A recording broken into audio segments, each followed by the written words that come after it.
Assalamu alaikum warahmatullahi wabarakatuh, Shaykh Mus'ab. I have one question. So you mentioned something about the on meaning, right? For us to be people of meaning. Now, how do we determine what's the right meaning for us, so that we don't get deluded by the false meaning? Since meaning can be either individualistic, what's the haq then? Shukran. Great question. So I think it also offers the importance of understanding the difference between like a sentimentality, just having a sentimental attachment or affiliation. Like someone can watch like a movie and be in tears, and it's so meaningful to me. But in terms of, it may have touched a real place, but a lot of these mediums really work at the level of emotion. And it's actually an abuse of meaning, an abuse of the soul, because we were able and created, designed to experience these things and to be touched, to be affected. I mean, one of the reasons why the Prophet ﷺ loved the Yemeni people is because they would weep easily. And he saw that as something very profound in a human being, you know. And it wasn't done. It wasn't a sign of weakness, particularly in a man. I know with my own father, after he became Muslim, and I would never say that he was heartless or cold in his interaction, but English people, we don't, as a culture, we don't cry, we don't weep, especially in front of other men, unless you're unfortunately intoxicated in some kind of way. But as general cultural practice, it's not something that we do. And one of the most profound moments that I've ever experienced was being in front of one of my teachers, who was, I don't know how else to describe him other than an inheritor of the Prophet Muhammad ﷺ. His smile, his peace, his beauty, his gentleness, his kindness is just awesome in the true sense of the word, and it was overwhelming. And my father sat with him, and he was just so magnanimous. He was so real to him. We're in a time we need people to be real with one another and have that safe space to be real with one another and not judge. And it was just so real. And then at the end of the gathering, and it was so prophetic, he just reached out and just placed his shawl on my father's shoulder. My father just started to weep. And I remember just observing this thing, that came from a very real place. That wasn't sentimental. That wasn't just something and it was very moving. And so in terms of judging meaning and understanding what meaning is, the great blessing that we have as Muslims is that we have access to the Quran as it was revealed to the Prophet Muhammad ﷺ. That's a very profound claim. If you actually take a step back and just think about that, even from an academic perspective, it's very profound. There's not been a single alteration, not even in terms of some of the tonal injunctions, whether it's an extending of the, it's going to be وَلَضَّالِّينَ until Yawm al-Qiyamah. It has to be that 6, mudu. You can't reduce it, and it's incredible. Even in terms of the elongation and the shorting is divinely protected. So what about the meaning? Divinely protected. That's why the source, when we talk about the source of the deen, it's always to look within the Quran. And the meanings of the Quran, or the scholars say, revelation has been sealed, with the passing of the Prophet Muhammad sallallahu alaihi wasallam. But it's the dissension and inspiration from Allah subhanahu wa ta'ala of its infinite meanings will continue. And that's why people still read the Quran and different meanings come. Different meanings come. So the source is always the Quran. And then you have the Sunnah of the Prophet Muhammad sallallahu alaihi wasallam, that which he did, that which he spoke about. So if you say, I want to be a person of meaning, inherently that means to be a person who has a connection to the Quran and the way of the Prophet Muhammad sallallahu alaihi wasallam in its holistic nature. And then how do we understand that? It's through the prism of his authorized inheritors. And what I mean by authorization here is sanad. There's much claim to knowledge now, but if you were to go to a doctor, typically you'd have some kind of awareness of his credentials. You're not going to go to anybody claiming the ability to have sound medical practice, that's just walking around the streets dealing out pamphlets. So why are we doing that with our deen? if we're going to submit the physical heart to the operating theatre with somebody with credentials, then the spiritual heart, which has infinite, it has implications which are infinite, is, first and foremost, we should be looking to this. So to look and scout out those people, because they're the ones that can unlock the Quran for us and unlock the Sunnah of the Prophet for us in our lives, which is different to us. The example of this, look at the Sahaba, the people that were trained in the madrasa of meaning. But if you look at Umar, and then you look at Abu Bakr, radiallahu anhum, how different were the two? Abu Bakr was described as being very, very gentle, very shy, very quiet.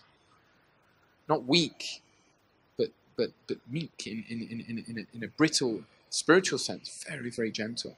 Incredibly principled, but also incredibly gentle. Sayyidina Umar, radiallahu anhu, as we know,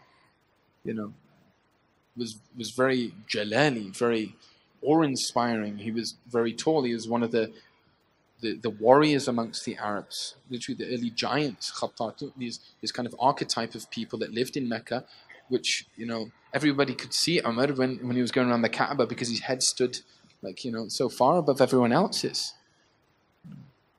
But look what the Prophet ﷺ transformed them into.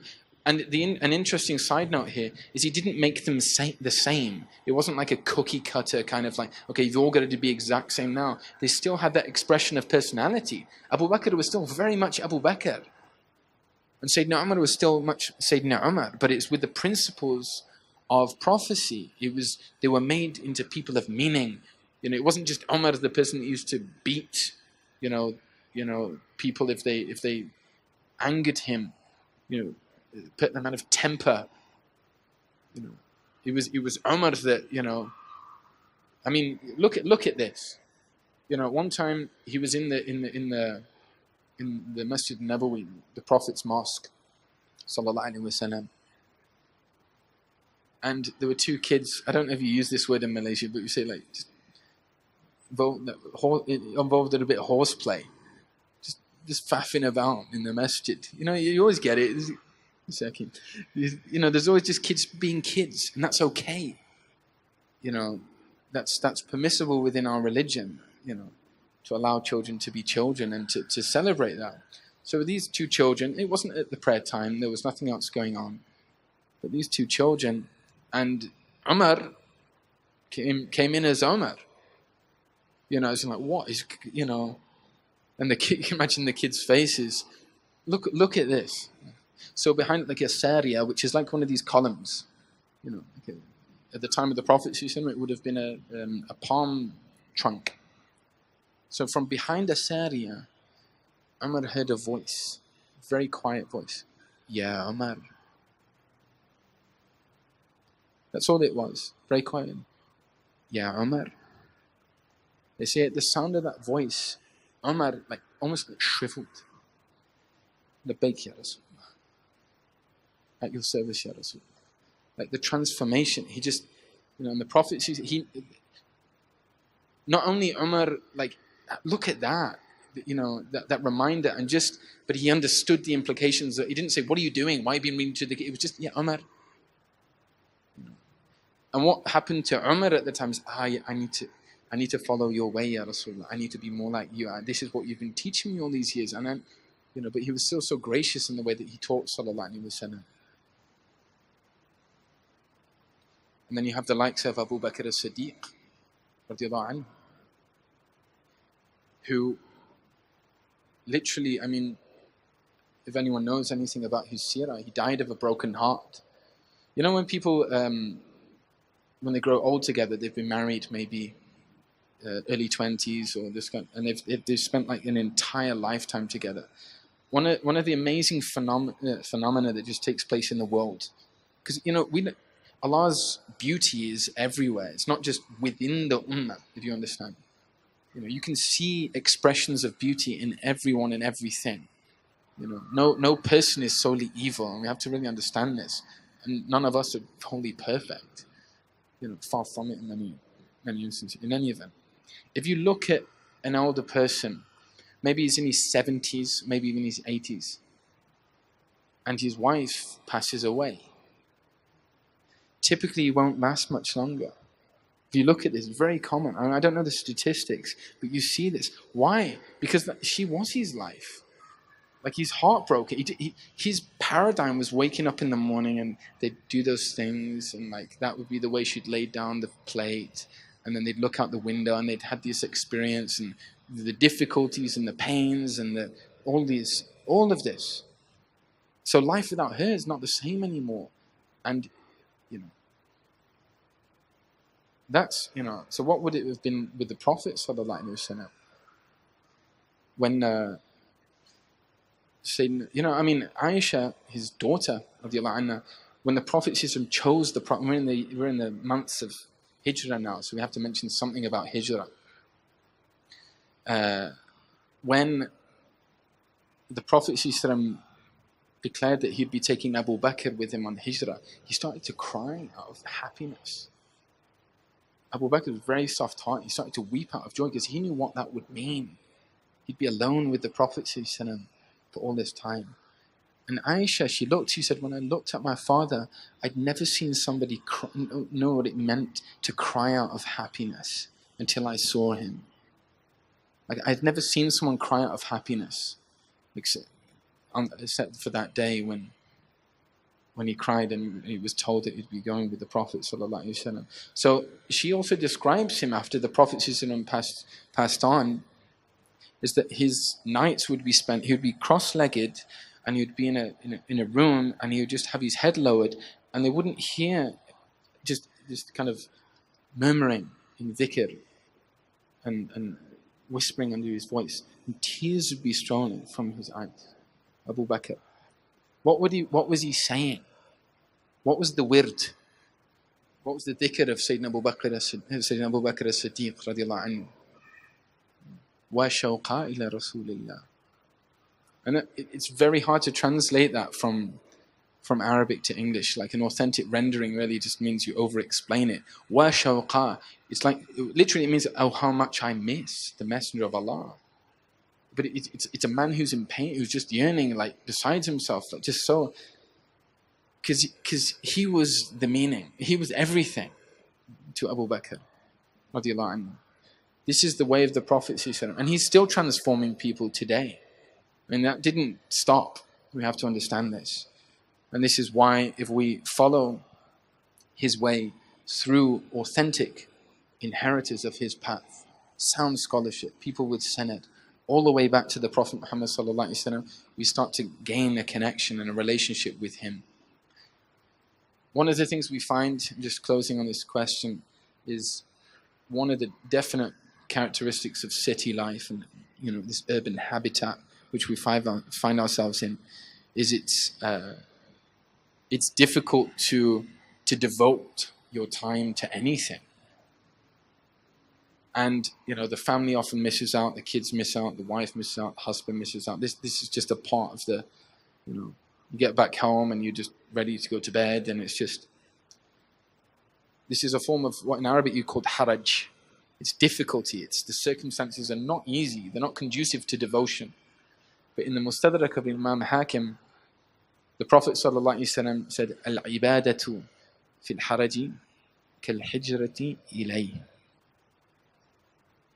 Ka-hijratin ilayh.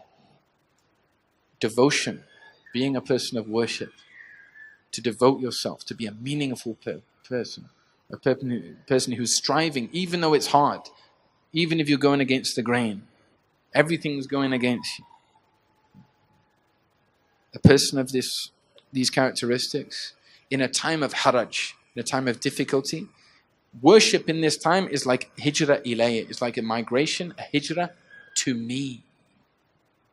The Prophet ﷺ said.